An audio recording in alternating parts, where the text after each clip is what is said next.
sarı renge boyamışsın.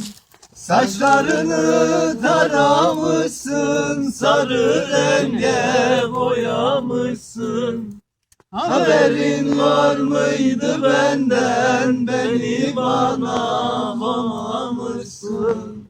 Haberin var mıydı benden, beni bana komamışsın. Keşke seni görmeseydim, gönül verip yanmasaydım.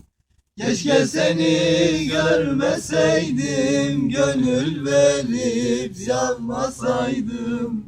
Lal olaydı ağzım dilim, keşke çirkin demeseydim. Lal olaydı ağzım dilim, keşke sevdim demeseydim. Ah o saçlar taranır mı, sarı renge boyanır mı? Ah o saçlar taranır mı, sarı renge boyanır mı? Gidip de yarele vardın, buna gönül dayanır mı?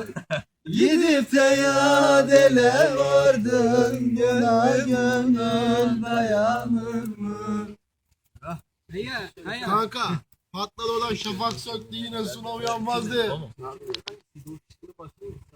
Devam et abi, devam et.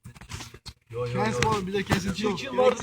Dünyanın güzelliği hep benim olsa. Tamam işte Erik Göz'ün şimdi Ben olsa dünyanın güzeli de benim olsun. Dünyanın güzeli de hep benim olsa. O söylüyor o.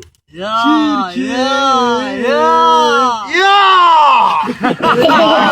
Dolduramıyor. Girin baba. Zeynullah Aslı'ya gelecek. Yoksulun sırtından doyan doyana. Kara gözlüm de beni yerler Yunus kandıramıyor. getir telefonu. Muhammed ayağım buraya.